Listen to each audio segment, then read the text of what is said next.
Halo kawan pajak, kembali lagi bersama saya Ari Rahmat Setiaji di podcast Meja Lipat. Mengenal pajak Lebih tepat. Oke, kawan pajak, pada episode kali ini spesial nih. Kita nggak cuma penyuluh doang isinya. Kali ini kita mengundang rekan-rekan jurusita pajak. Nah, apa sih jurusita pajak itu, kerjaannya ngapain? Nanti kita ngobrol-ngobrol menjelang berbuka puasa nih. Ya, kita kenalan dulu dengan jurusita pajak KPP Wajib Pajak Besar 3. Di sini ada Mas Rigen dan Mas Eri. Silakan Mas Rigen, perkenalan. Perkenalkan, saya Rigel Fernaldiadana, jurusita pajak negara di KPP Wajib Pajak Besar 3. Dan perkenalkan, saya Erik Setiawan, sama juga jurusita pajak negara di KPP Wajib Pajak Besar 3 sejak tahun 2021. 2021, berarti baru ya? Baru atau sudah? Baru. Iya. Gimana kabarnya teman-teman? Baik, alhamdulillah. Masih Segar. pada puasa semua? Insya Allah. Semangat, udah wartak takjil nih baru ini. Kehabisan terus mas. Gak bisa terus. Oke. Nah, kawan pajak, di kesempatan kali ini kita akan ngebahas tentang penagihan pajak. Nah, apa sih penagihan pajak? Kondisi-kondisi seperti apa yang menyebabkan seorang jurusita harus melakukan penagihan pajak? Nanti kita ngobrol sama Mas Eris dan Mas Rigel. Nah, langsung saja yang pertama, pertanyaannya, apa sih kegiatan penagihan pajak itu? Siapa yang mau jawab? Silakan. Jawab. Baik. Iris ya. Penagihan pajak itu merupakan serangkaian tindakan agar wajib pajak mau melunasi utang pajaknya. Serangkaian tindakan itu apa aja sih? Terdiri dari penerbitan surat teguran, terus penerbitan surat perintah penagihan seketika sekaligus, terus ada lagi penerbitan dan pemberitahuan surat paksa, melakukan penyitaan, menjual barang sitaan, mengusulkan pencegahan, dan melakukan penyanderaan. Jadi kita bisa sampai ke penyanderaan. Seperti itu. Ngeri ya. Agak ngeri ya, sebenarnya ya. Tapi kalau pajak jangan khawatir. Nah, nanti kan ada syarat-syaratnya, ada case-nya lah kenapa sampai teman-teman ini bekerja gitu. Kalau bisa nggak usah sampai mereka dikasih kerjaan gitu. Nah, sekarang sebelum kita lanjut ke tentang alur penagihan pajak dan dasarnya, nah kita di sini mengenal Mas Rigel dan Mas Eris sebagai jurusita pajak. Jurusita pajak itu sendiri apa sih, Mas? Oke, saya Pak ya. Silakan. Mungkin sebenarnya simpelnya jurusita pajak itu adalah pejabat atau petugas yang ditunjuk, dalam hal ini kalau di KPP Wajib Pajak Besar 3 itu yang menunjuk adalah kepala kantor ya. Ditunjuk oleh kepala kantor, diberikan tugas dan wewenang untuk melaksanakan serangkaian tindakan penagihan pajak yang tadi sudah disampaikan oleh Pak Eris. Jadi hanya jurusita pajak saja yang bisa melaksanakan serangkaian kegiatan penagihan pajak. Jadi kegiatan penagihan itu hanya bisa dilakukan oleh Jurusita pajak yang telah ditunjuk dan diangkat. ini kebetulan cowok semua atau memang harus cowok untuk jurusita pajak itu? Sebenarnya Tidak. Enggak ya? Iya, Nah, sekarang Ada. sudah banyak juga yang perempuan. Perempuan. Ada dua. Perempuan. Oke. betul. Udah emansipasi sekarang. Betul. Nah, lanjut ke kegiatan penagihan. Pertanyaan berikutnya yaitu siapa sih penanggung pajak itu sendiri? Baik, mungkin saya yang akan jawab. Penanggung pajak itu kan, penanggung pajak itu adalah orang atau pihak yang bertanggung jawab atas pelunasan utang pajak dari wajib pajak tersebut. Nah, penanggung pajak sendiri ini karena kita juga wajib pajak itu kan ada dua ya, wajib Iya. pajak orang pribadi dan wajib pajak badan. Badan. Tentunya di dalam penanggung pajak juga terbagi dua, ada penanggung pajak untuk wajib pajak orang pribadi dan wajib pajak badan. Nah, untuk wajib pajak orang pribadi, penanggung pajaknya itu yang pertama adalah orang pribadi itu sendiri. Jadi orang bersangkutan, orang yang NPWP itu sendiri. Nah, selain itu istri dari orang pribadi tersebut. Nah, di sini ya syaratnya tidak ada pemisahan harta ya, jadi masih gabung, Tergabung. masih tergabung. Selanjutnya ada ahli waris. Nah, di sini ahli waris itu ada dua nih, ahli waris dalam hal hartanya belum terbagi, berarti salah satu ahli waris atau yang mengurus atas harta warisan atas penanggung pajak, wajib pajak yang sudah meninggal itu. Ya. Kalau sudah terbagi, masing-masing ahli waris. Nah, ini pun ada ketentuannya juga, misalkan seberapa besar sih tanggung jawab penanggung pajaknya itu, ahli warisnya itu. Kalau yang belum terbagi, ya kalau misalkan hartanya itu ternyata lebih utangnya itu lebih besar daripada harta, berarti kan seluruh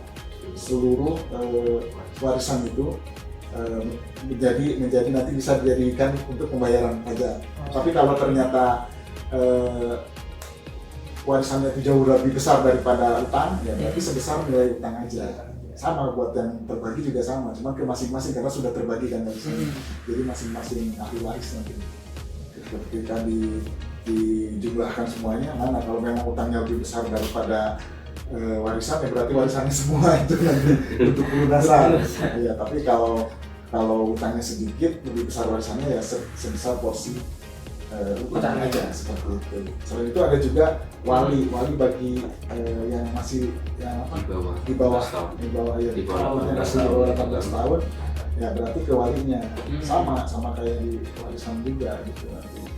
Gimana hartanya yang lebih besar seperti apa, sama pembagiannya. Ada lagi pengampu, bagian diampu gitu ya, seperti itu. Mungkin Mas Ujaya mau menambahkan? Ya, kalau yang untuk orang pribadi memang sebenarnya masih tentang hubungan dengan hubungan darah langsung ya. Kemudian selain orang pribadi pun ada juga penanggung pajak. Tadi kan ada orang pribadi dan badan Pak ya.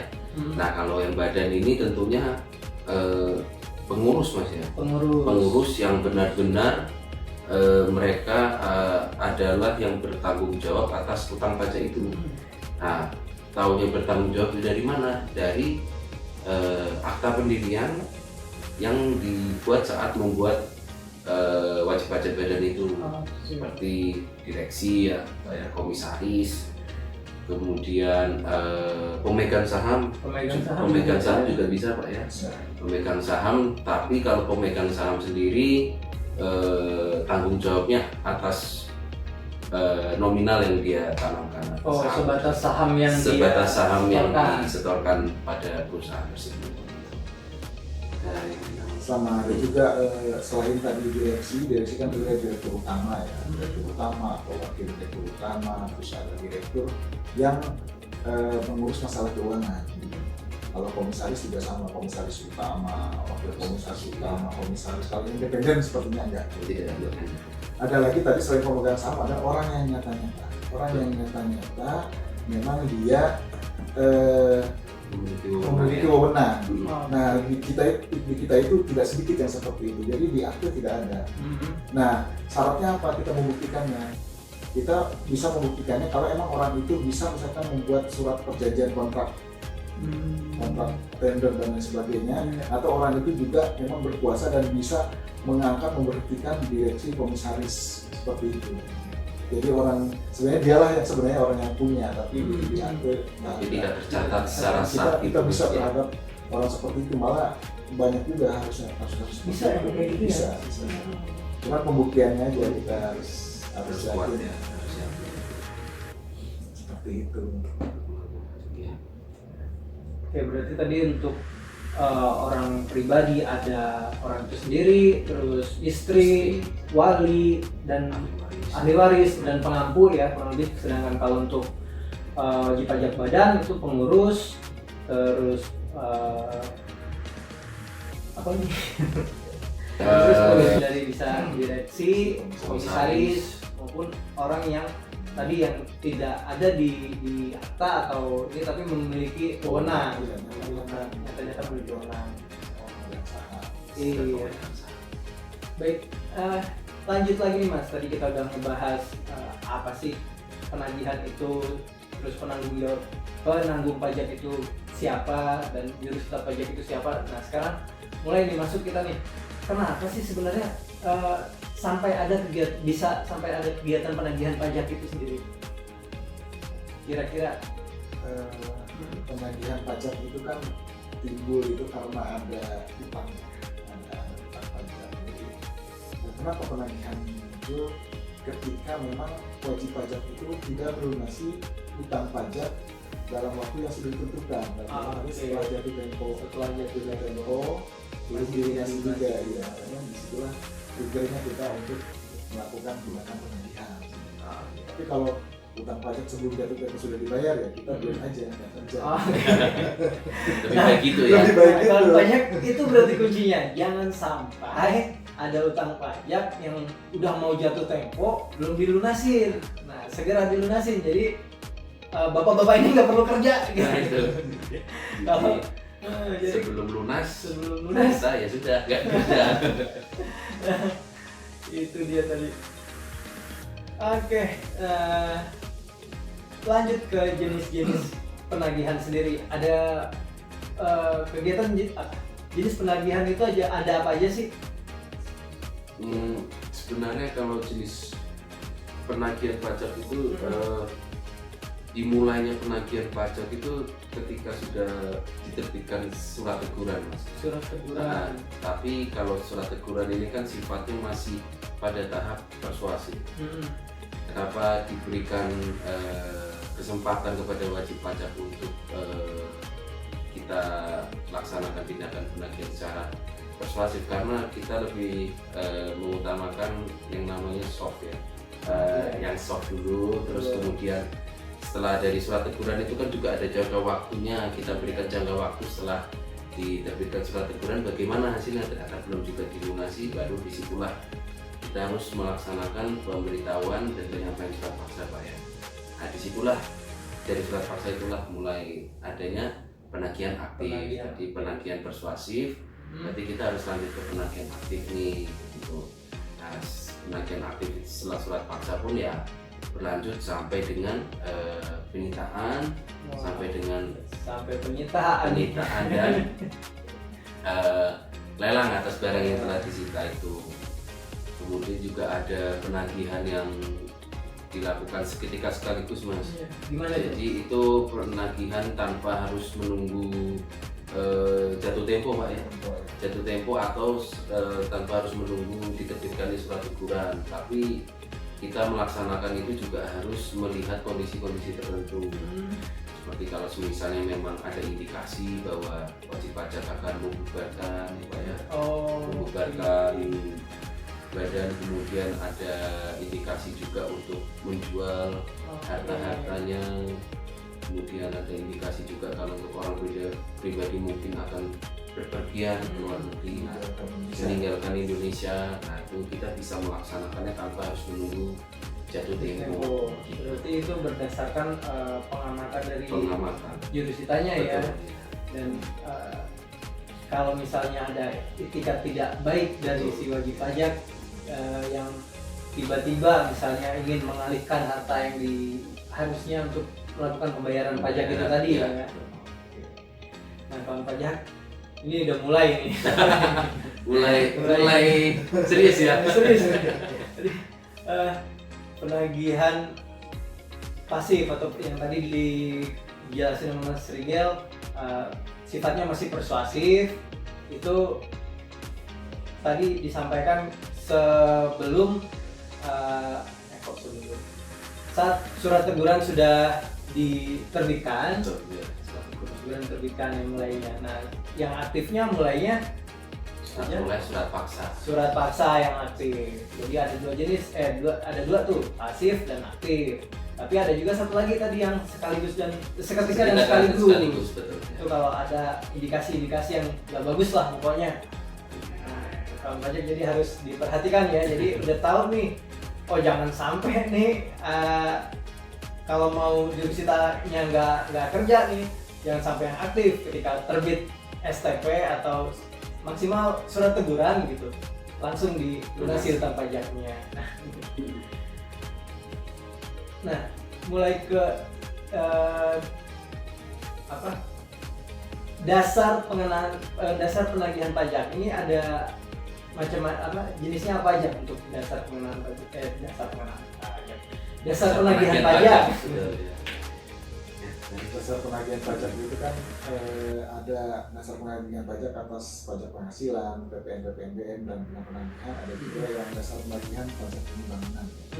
Kalau untuk dasar penagihan PPH, PPN itu berarti dari surat tagihan pajak, surat ketetapan pajak uang bayar, surat ketetapan pajak uang bayar tambahan, keputusan pembetulan, terus pemberatan, banding, sama penjualan kembali.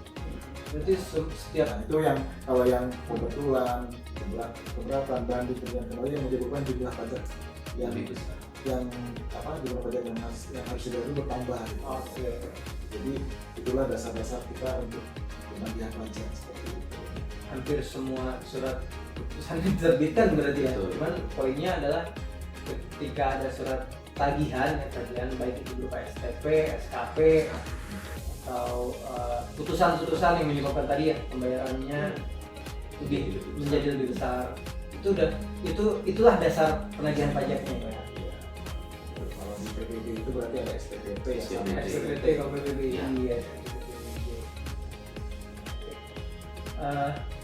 Lanjut lagi kita ke alurnya. Nah, ini mungkin lebih perlu agak didetailkan ini alurnya gimana ini. Ya seperti tadi saya jelaskan sebelumnya bahwa penagihan pajak serangkaian tindakan. Serangkaian tindakan itu ada rangkaian dari A, B, C, D itu terus jalan. Iya. Tetapi rangkaian itu akan berhenti manakala sudah lunas. Oke. Tidak akan berhenti kalau memang belum lunas. Belum lunas. Nah, rangkaiannya dari mana ya? Tadi seperti dijelaskan sama Mas Iga, pertama adalah surat teguran. Surat teguran itu diterbitkan paling cepat 7 hari ya, 7 hari setelah jatuh tempo, Setelah wajib jatuh pajak belum bayar. 7 hari setelah jatuh tempo Iya. dasar penagihan Penagihan, tadi ya. iya. Misalnya contohnya STP jatuh temponya 1 bulan. Iya. Ketika 1 bulan belum dilunasi, maka 7 hari dari tanggal jatuh tempo STP tadi ya. Baru bisa diterbitkan teguran. Diterbitkanlah surat teguran. Setelah terbit surat teguran, wajib pajak belum melunasi juga atau membayar tapi belum lunas. Oke. 21 hari sejak surat teguran itu kita terbitkan surat paksa. Kita terbitkan surat paksa, kita sampaikan, kita beritahukan, sampaikan ke wajib pajak. Surat paksa Secara langsung. Secara langsung. disampaikan ke wajib pajak secara langsung. Itu dengan berita acara juga, Mm-mm. berita acara di situ diterima oleh wajib pajak. Setelah surat paksa belum lunasi juga 2 kali 24 jam kita bisa menerbitkan surat perintah melaksanakan penyitaan. Itu ada syarat kita untuk melakukan penyitaan. Jadi setelah surat paksa 2 kali 2 24 jam kali 24 jam setelah surat paksa. ya, kita bisa melakukan penyitaan. Intinya penyitaan dengan dasar surat perintah melaksanakan penyitaan yang diterbitkan oleh kepala kantor. Betul. Nah, dari situ ketika kita melakukan penyitaan mendapatkan hartanya, kita bisa melakukan penjualan barang sitaan. Nah, dalam barang sitaan sendiri sebenarnya terbagi, ada yang bisa melalui lelang ya, dan ada yang tidak melalui lelang. Kalau melalui lelang berarti setelah disita tunggu 14 hari wajib pajak tidak bayar, kita pengumuman lelang. 14 hari setelah pengumuman belum juga melunasi, Iya. kita lelang. Itu melalui KPK. KPKNL, di mana kantor pajak kita terdaftar. Kalau yang dikecualikan dari lelang ya berarti kayak bisa dipindah bukan, bisa dijual langsung. Bisa dijual langsung. Yang bisa dipindah bukan seperti rekening. Oke, iya kan kadang kita juga sering dengar tuh kegiatan blokir rekening. Nah itu berarti bagian dari penyitaan ya, Betul. blokir rekening itu. Jadi kalau blokir rekening itu kita mau menyita rekening ya, apa penagih pajak yang tersebar pada bank.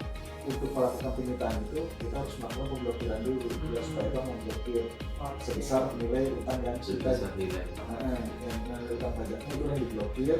Nanti setelah diblokir kita lakukan penyitaan. Sama 14 hari juga setelah tidak dibayar bisa kita pindahin juga. Tapi sebelum 14 hari dia mau bayar silahkan menggunakan apa yang diblokir itu atau dari uang dari yang lain. Sumber yang lain. Nanti kita buka blokirnya kalau udah lunas itu. Sitanya pun kita cabut ya. Lunas. Iya, jadi kawan pajak yang bisa disita itu nggak cuma aset tidak bergerak ya, seperti tanah dan bangunan atau kendaraan ya, tapi rekening juga bisa disita. Cuman dalam bentuk namanya tadi blokir ya. Tapi blokirnya juga nggak seluruhnya. Misalnya di rekeningnya ada 100 juta, utang pajaknya hanya 50 juta, maka yang diblokir hanya 50 jutanya aja ya, nggak nilai pajaknya, nggak 100, nggak tiba-tiba rekeningnya nggak bisa diapa-apain nih, padahal duitnya lebih daripada utang pajaknya gitu. Nah jadi ya kawan pajak jangan khawatir, semua prosedurnya udah jelas nih tentang kegiatan penagihan, mulai dari penerbitan dasar penagihan dan surat-surat teguran, surat paksa dan surat lainnya tadi. Berapa lama sih kegiatan penagihan ini jangka waktunya? Oke, kalau bicara tentang jangka waktu sebenarnya kami Jurusita itu bisa melakukan jangka waktu penagihan 5 tahun Pak ya? 5 tahun. 5 tahun sejak penerbitan dasar penagihan pajaknya. Jadi semisal kami sudah surat tegur tahun ini misalkan 2024, jadi kami memiliki waktu 5 tahun untuk, dalam hal ini kalau utang pajaknya belum lunas Mas ya, 5 tahun itu untuk menagih sampai dengan melakukan tindakan-tindakan serangkaian tadi, itu memiliki waktu 5 tahun. Jadi misalnya hasil pemeriksaan terbitnya SKPKB tahun 2020, berarti kalau nggak dilunasin sampai dengan jatuh tempo pelunasan SKPKB tadi, terbit surat teguran dan lain-lain itu bisa diterbitkan dalam jangka waktu 5 tahun ya, 2020 berarti 2025 untuk kegiatan penagihannya ya. Oke. Supaya itu tadi bisa bertanggung ya. Bisa tertangguh. Dari 5 tahunnya itu bisa diterbitkan surat paksa, berarti 5 tahunnya dari gitu. surat paksa. Dari tindakan penagihan terakhir berarti ya. Karena sebenarnya nggak terakhir, dari paksa itu. Dari paksa aja. Karena surat paksa itu kan mempunyai kekuatan eksekutorial, sama kayak putusan pengadilan. Jadi dari situ gitu, dari 5 tahunnya itu dari situ. Dari terakhir disampaikan surat paksa ya. Surat disampaikan itu. Atau ada juga dari pengakuan langsung atau tidak langsung dari wajib pajak. Pengakuan utang. Biasa kan angsur ya, angsur, SK angsuran itu juga dijadikan dasar. Kalau SK angsuran, kalau wajib pajaknya mau mengangsur, berarti itu dianggap pengakuan kan? Mengakui lah, kalau nggak mengakui dia nggak bakalan mengangsur kan? Berarti 5 tahunnya mulai dari situ. Mulai dari mulai mengangsur Pak. Mulai mengangsur ya. Ada juga udah 5 tahun, tapi ternyata dia melakukan tindak pidana. Tindak pidana sesuai dengan SKPKB itu atau di penjara atau gimana ya? Dari tindak pidana itu bisa pergi ke SKP atau nanti ke penyidikan yang segala macam. Itu 5 tahun bisa terlalu. Oke. Jadi walaupun jangka waktu penagihan ini 5 tahun, tapi ada kondisi-kondisi tertentu yang menyebabkan jangka waktu 5 tahun ini bisa tertangguh gitu ya. Oke. Baik kawan pajak, nah tadi udah dijelasin ya alurnya, dasar penagihannya apa. Sekarang kita pengen tahu nih, bagi si wajib pajak sendiri, hak dan kewajiban apa yang melekat kepada wajib pajak dalam penagihan pajak ini? Kalau misalkan hak wajib pajak ya, hak dan kewajiban, sebenarnya atas ketetapan pajaknya sendiri, misalkan Mas Aji nih misalkan sebagai pajak misalnya diterbitkan SKP karena ya ketidaktahuan atau gimana. Iya, saya punya hak apa aja sih gitu. Kalau memang tidak bisa melunasi langsung, silakan melakukan pengangsuran. Gitu. Ada mekanisme pengangsuran kita maksimal 24 bulan. Saya berhak. Ya, cuma dengan syarat tertentu ya. Di antaranya adalah misalkan ada jaminan segala macam gitu kan. Itu adalah salah syaratnya. Atau misalkan kalau nggak langsung juga pengurangan, bisa juga mengajukan pengurangan. Bisa kayak atas sanksi atau sebagainya, silakan. Pengurangan ataupun penghapusan. Iya, atau penghapusan. Terus kalau untuk tindakan penagihannya sendiri, dia juga bisa ini sih sebenarnya nggak enak juga buat kami nih. Apa nih? Terbitin surat paksa bisa aja wajib pajak mengajukan gugatan. Oke. Gugatan atas surat paksa atau surat pelaksanaan. Gugatannya atas pelaksanaan penyampaian surat paksanya. Atau sita gitu ke pengadilan pajak. Jadi sifatnya menggugat atas pelaksanaan yang kita lakukan. Sama juga misalkan penyanderaan bisa juga disandera dia nggak puas silakan, tapi itu ke pengadilan negeri ya. Pengadilan negeri. Terus kita sita ternyata objek sitanya bukan milik dia, misalnya silakan dia mengajukan sanggahan bisa. Jadi kita juga nggak arogan, nggak semata-mata kan kita ke lapangan juga pasti kita udah sebisa mungkin seperti mungkin memperoleh segala macam terukur apa yang akan kita lakukan itu memang harus benar-benar clear gitu ya. Seperti itu. Iya, kalau nggak terukur bisa rame di lapangan. Betul. Sedangkan kalau untuk kewajiban tadi kan haknya si WP ya, si WP. Kalau kewajibannya sendiri dalam proses penagihan itu apa aja sih yang wajib dilakukan sama wajib pajaknya? Tentunya setiap orang kan punya hak dan kewajiban. Iya. Kalau sudah dikasih hak, nanti harus ada kewajibannya. Ada kewajibannya, begitu. Pastinya karena ini terkait penagihan pajak dan juga terkait utang pajak ya, Mas. Jadi tentunya penagihan pajak ini kan tujuan akhirnya utangnya lunas. Betul kan? Betul. Jadi wajib pajak pun ya berkewajiban untuk melunasi utang pajaknya. Kewajiban Gitu. utamanya itu ya. Kewajiban utamanya begitu. Kewajiban utamanya harus melunasi utang pajak yang sudah jatuh tempo dan sudah kami laksanakan tindakan penagihan pajaknya begitu. Kemudian kalau semisalnya apa ini namanya meminta untuk melakukan penundaan, ya karena nggak mampu langsung saat itu melunasi gitu misalnya. iya betul. Nah itu juga ya berarti harus berkewajiban untuk mengikuti apa yang disepakati oleh KPP dan wajib pajak ya. Misal disepakatinya untuk menunda selama 12 bulan, ya 12 bulan itulah jadi kesepakatannya. Setelah itu harus harus komit ya. Harus komitmen begitu. Langsung harus rutin langsung. Begitu. Dan kemudian ya juga pastinya bukan berharap sih ya, pastinya kami meminta ya, meminta untuk selama melaksanakan tindakan penagihan wajib pajak juga diminta untuk berkooperatif gitu. Itu sih.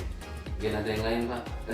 Yang penting kooperatif aja lah kalau misalnya dulu kita datang juga kita kan datang baik-baik juga. Kalau kooperatif ya nanti kalau misalkan tidak bisa melunasi seketika juga bisa hasil segala macam ada. Banyak solusi dan mekanisme mekanisme yang tentunya juga udah diatur sebenarnya di ketentuan peraturan perundang-undangan yang ada di kita. Iya.